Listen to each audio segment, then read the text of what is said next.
नमस्कार दोस्तों। क्या आपको पता है कि हमारे देश में हर साल करोड़ों टन कपड़ा कचरा लैंडफिल में चला जाता है और इस कचरे से आप एक नया बिजनेस शुरू कर सकते हो और बिजनेस को सफल कर सकते हो। आपका जवाब अगर यस है तो ये वीडियो आपके लिए ही बना है। दोस्तों, आपके लिए ये वीडियो खास होने वाला है कि अगर आप भी कपड़े के कचरे से एक नया बिजनेस शुरू करना चाहते हो तो ये वीडियो आपके लिए ज़रूरी रहने वाला है। जी हाँ दोस्तों, आज हम इस वीडियो के माध्यम से बात करने वाले हैं फैब्रिक रिसाइकलिंग बिजनेस के बारे में। दोस्तों, ये बिजनेस आइडिया इतना ट्रेंडिंग में चल रहा है कि भाई इस बिजनेस आइडिया को आप भी अगर अपने जीवन में फॉलो करते हो और शुरू करना चाहते हो तो भाई काफ़ी पैसा आप इससे कमा सकते हो। तो दोस्तों, इस वीडियो के माध्यम से अपन सीखेंगे कि फैब्रिक रिसाइकलिंग बिजनेस कैसे किया जाता है, ये बिजनेस क्या है, कितना मुनाफा होता है और कितना इन्वेस्टमेंट आपको इस बिजनेस के अंदर करना पड़ता है। तो भाई ये वीडियो आपके लिए काफ़ी इंटरेस्टेड रहने वाला है। और अगर आप ऐसे ही वीडियो बिजनेस से आइडिया वीडियो देखना चाहते हो तो आप हमारे चैनल को सब्सक्राइब कर सकते हो और साथ में बेल आइकन को प्रेस कर सकते हो। तो दोस्तों, शुरू करते हैं इस।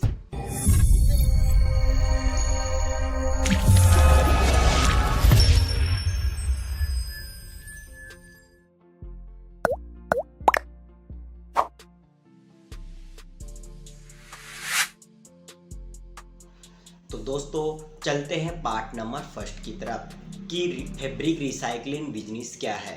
तो दोस्तों, आप सब लोगों को बता दूं कि फैब्रिक रिसाइकलिंग बिजनेस ये होता है कि आप पुराने और फटे कपड़ों को फेंकने के बजाय उन्हें दोबारा से इस्तेमाल करके एक नए वस्त्र के रूप में या फिर नए चीज़ों के रूप में इस्तेमाल करते हो, उसको फैब्रिक रिसाइकलिंग बिजनेस बोला जाता है। मतलब जो भी कचरा रहता है उसको आप रिसाइकलिंग करके एक नए प्रोडक्ट्स या फिर नई चीज़ें बना लेते हो तो उसको अपन फैब्रिक रिसाइकलिंग बिजनेस बोलते हैं। दोस्तों, ये बिजनेस काफ़ी ट्रेंडिंग के अंदर रहता है। इससे न कि आपकी पर्यावरण की सुरक्षा होती है बल्कि ये बिजनेस आपका कम लागत में बिल्कुल जीरो के इन्वेस्टमेंट में आप इस बिजनेस को शुरू कर सकते हो और हाई प्रॉफिट मार्जिन वाला ये बिजनेस आपके लिए बन सकता है। बात करें डिमांड की तो दोस्तों, ये जो बिजनेस है ये बड़ी बड़ी कंपनियों के अंदर काफ़ी हाई प्रॉफिट डिमांड रहती है इनकी और वो इस बिजनेस को प्रमोट भी कर रही है। आजकल लोग क्या करते हैं कि इको फ्रेंडली प्रोडक्ट खरीदना ज़्यादा पसंद करते हैं, फिर भी ये बिजनेस काफ़ी आपका ट्रेंडिंग होने वाला है। तो दोस्तों, आप फैब्रिक रिसाइकलिंग बिजनेस के द्वारा जैसे कि आपने कोई बेकार वस्त्र है, एग्जाम्पल फॉर अपन लेते हैं कि आपके पास में कोई बेकार कपड़े का कचरा है और उसको रिसाइकलिंग करके आप जैसे कि चादर बना सकते हो या फिर धागे बना सकते हो, रस्से आते हैं वो बना सकते हो, आप इससे टॉयज़ बना सकते हो और इसको रिसाइकलिंग करके आप जैसे तकिए के जो कवर आते हैं वो बेड शीट और जो गाड़ी के कवर आते हैं वो भी आप इससे बना सकते हो। मतलब काफ़ी ज़्यादा ट्रेंडिंग में आने वाला बिजनेस है कि हर जगह आपका अगर इसका प्रोडक्ट आप बना देते हो तो हर जगह आपका बिक्री हो जाएगा और आपका बिजनेस भाई रॉकेट की तरह उड़ने लगेगा। तो अगर आप एक बेरोजगार हो तो भाई आपके लिए ये बिजनेस काफ़ी अच्छा और ट्रेंडिंग बिजनेस रहने वाला है और जीरो इन्वेस्टमेंट में आप इस बिजनेस को शुरू कर सकते हो। तो भाई चलते हैं नेक्स्ट पार्ट की ओर और समझते हैं इस बिजनेस के बारे में। तो दोस्तों, सेकंड नंबर पॉइंट की बात करते हैं। तो दोस्तों, आता है नंबर पॉइंट कि आपको बिजनेस किन स्टेप में आपको शुरू करना है। तो स्टेप नंबर फर्स्ट की बात करूं तो दोस्तों आपको बता देता हूं कि रिसाइकलिंग फैब्रिक बिजनेस शुरू करने के लिए आपको सबसे पहले रिसर्च करना पड़ेगा। आप जिस भी राज्य में या फिर स्टेट में रहते हो या फिर गांव में रहते हो वहाँ के एरिया को रिसर्च करना पड़ेगा। सबसे पहले आपको यह देखना पड़ेगा कि यहाँ पे रिसाइकलिंग जो मटेरियल है, ठीक है, जो आपका वेस्ट मटेरियल है कपड़ों का कचरा, वो कहाँ से आता है। और सबसे पहले आपको यहाँ पे टेलर शॉप होगी, टेलर शॉप पे जो कि कपड़ों की पुरानी कपड़ों की दुकानें हैं उन पे गवर्नमेंट फैक्ट्रियाँ हो गई, गवर्नमेंट दफ्तर हो गए, ठीक है, वहाँ से आपको संपर्क करना है कि यहाँ का जो वेस्टेज है वो कहाँ से लिया जाता है और कहाँ पे इनको बेचा जाता है। और साथ में आपको वहीं पे एक मतलब जो आपकी कंपनी है उनका भी सर्च करना है कि कौन कौन सी कंपनियां हैं वो आपके रिसाइकलिंग मटेरियल को खरीदती है, ठीक है। तो आपको ये इंपोर्ट एक्सपोर्ट का जो मतलब है ये भी आपको रिसर्च करना पड़ेगा। पूरा बिजनेस आपको स्टडी करना है, रिसर्च करना है कि मटेरियल कहाँ से अपन उठा सकते हैं और कहाँ बेच सकते हैं। ठीक है, ये वाला आपको देखना है। इसके बाद में अपन स्टेप 2, तो दोस्तों स्टेप नंबर 2 की बात करते हैं कि आपको सबसे पहले अपना बिजनेस प्लान तैयार करना चाहिए। क्योंकि दोस्तों कोई भी बिजनेस अपन शुरू करते हैं तो उससे पहले अपन को प्लानिंग करनी होती है। क्योंकि अगर अपन प्लानिंग कर लेते हैं तो हमारा बिजनेस है वो सफल भी होता है और उसमें अपन प्रॉफिट भी करते हैं। तो बिजनेस को सफल बनाने के लिए या फिर प्लानिंग करने के लिए जो इम्पोर्टेंट पॉइंट रहते हैं वो पॉइंट है कि दोस्तों आपको सबसे पहले इन्वेस्टमेंट और फंडिंग की सोचना चाहिए कि आपके पास में कितना इन्वेस्टमेंट है और आप कितना फंड अपने पास में रख रखे हो। ठीक है, दूसरी चीज़ अपन बात करते हैं मार्केट रिसर्च की। ठीक है, आपको मार्केट को टारगेट करना है कि आपको कौन कौन से मार्केट में अपना जो सामान है वो सेल करना है। और तीसरी चीज़ आपको यहाँ पे मशीन की ज़रूरत पड़ेगी। और चौथी चीज़ यहाँ पे दोस्तों आपको रॉ मटेरियल की ज़रूरत पड़ेगी। तो दोस्तों ये काफ़ी छोटा प्रोसेस है लेकिन आपको काफ़ी लंबा लग रहा है क्योंकि आप इस बिज़नेस को शुरू करने के बारे में सोच रहे हो। लेकिन दोस्तों ये पॉइंट है वो काफ़ी हार्ड नहीं है, वेरी इजीली पॉइंट है जिनको आप इजी तरीके से कवर कर सकते हो। अगर दोस्तों आपके पास में इतना बजट नहीं है तो आप इस बिज़नेस को शुरू करके मतलब ऑनलाइन भी आप अपने कपड़ों को या फिर जो भी आप प्रोडक्ट बना रहे हो उनको बेच सकते हो। मतलब वर्क फ्रॉम होम टाइप में भी आप इस बिजनेस को स्टार्ट कर सकते हो।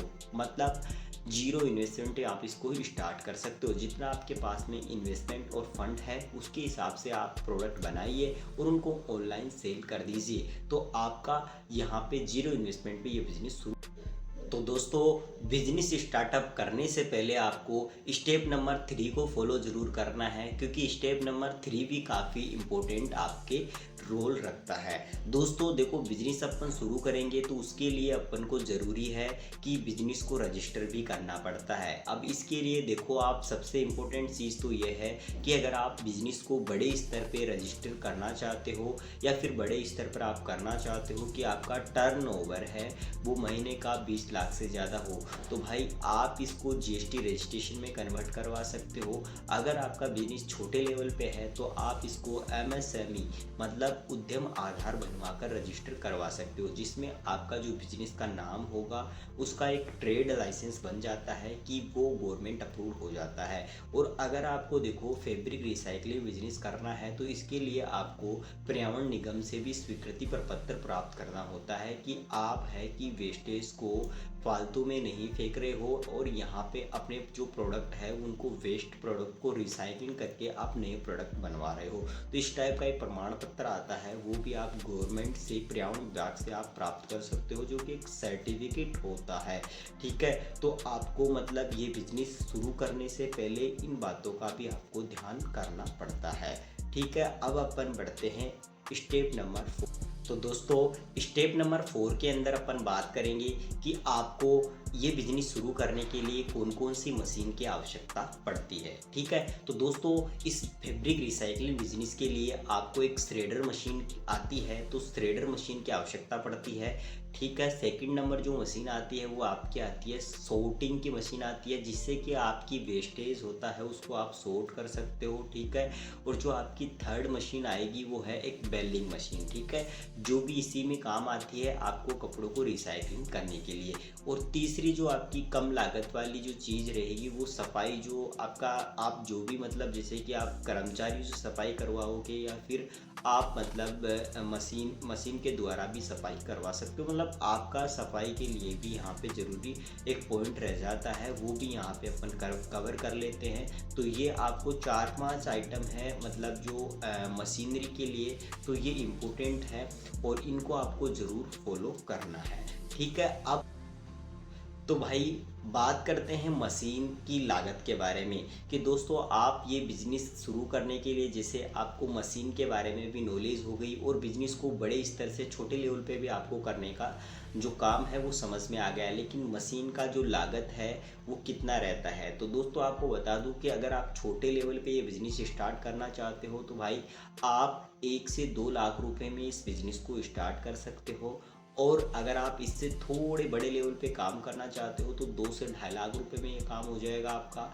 और इससे भी ज़्यादा बड़े स्तर पे आप फैक्ट्री के या कंपनी के तौर पे काम करना चाहते हो तो भाई आपके लिए मिनिमम जो प्राइस रहेगा वो 25 लाख रुपए में आप इस बिज़नेस को स्टार्ट कर सकते हो, जिसमें आपकी कर्मचारी भी आ गए, आपकी मशीनें भी आ गई, ठीक है, और आपका इंपोर्ट एक्सपोर्ट भी आ गया। मतलब सारा कुछ खर्चा मिला के आप 25 लाख रुपए में बिजनेस स्टार्ट कर सकते हो अगर आप बड़े लेवल पे करते हो तो, ठीक है। अगर स्मॉल लेवल पे आप करना चाहते हो ये बिज़नेस तो भाई आपको बता रहा हूँ कि आप 1 से 1.5 लाख रुपए में ये बिज़नेस स्टार्ट कर सकते हो और अपना वर्क फ्रॉम होम भी स्टार्ट कर सकते हो, ठीक है। अब अपन पार्ट नंबर 3 की ओर चलते हैं और जानते हैं प्रॉफिट के बारे में कि आप इस मशीन को लगवा भी लिया आपने और ये सारा कुछ इन्वेस्टमेंट भी कर दिया है, लेकिन आप इस मशीन से कितना प्रॉफिट कमा सकते हो। तो चलते हैं फिर पार्ट नंबर 3 की ओर।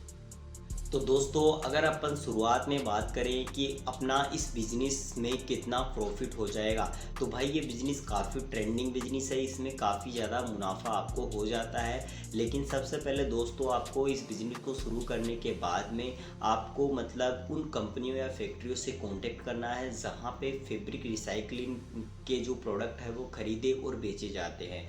दूसरी चीज़ आपको उन पॉइंट्स को टारगेट करना पड़ेगा जैसे कि ई कॉमर्स वेबसाइट हो गई जहाँ पे आपका मतलब जीएसटी रजिस्ट्रेशन से आपको रजिस्टर करना है। रजिस्टर करने के बाद में अपने प्रोडक्ट्स को ऑनलाइन आप बेच सकते हो।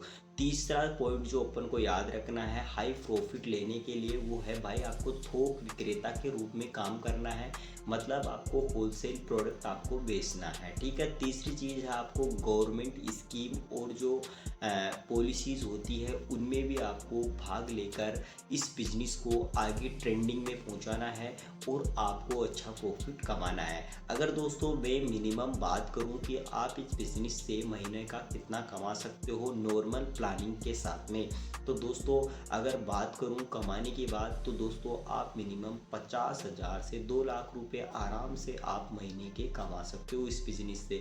मतलब बिज़नेस प्लानिंग काफ़ी अच्छा है दोस्तों। अगर आप भी मतलब अपनी लाइफ के अंदर सक्सेस होना चाहते हो तो भाई हमारे चैनल को सब्सक्राइब कर लेना और हमारी इंस्टाग्राम आईडी को भी फॉलो कर लेना और हमारा साथ में एक ब्लॉग चैनल है उसको भी आप सब्सक्राइब ज़रूर करना भाई। और हमारे चैनल पे नए नए विजिट कर रहे थे भाई, ये वीडियो आपको काफ़ी अच्छा लगा है तो भाई के वीडियो को शेयर कर देना और लाइक ज़रूर करके जाना और कमेंट में बताना दोस्तों कि वीडियो आपको कैसा लगा है। और भाई अगर आपको दोस्तों ट्रेंडिंग बिजनेस आइडिया चाहिए तो भाई आप हमें कमेंट बॉक्स में बता सकते हो, मैं उस टॉपिक पे वीडियो बना दूंगा भाई। और दोस्तों ऐसे ही नई वीडियोस के साथ में मिलता रहूँगा, जब तक के लिए जय हिंद, वंदे मातरम, गुड बाय।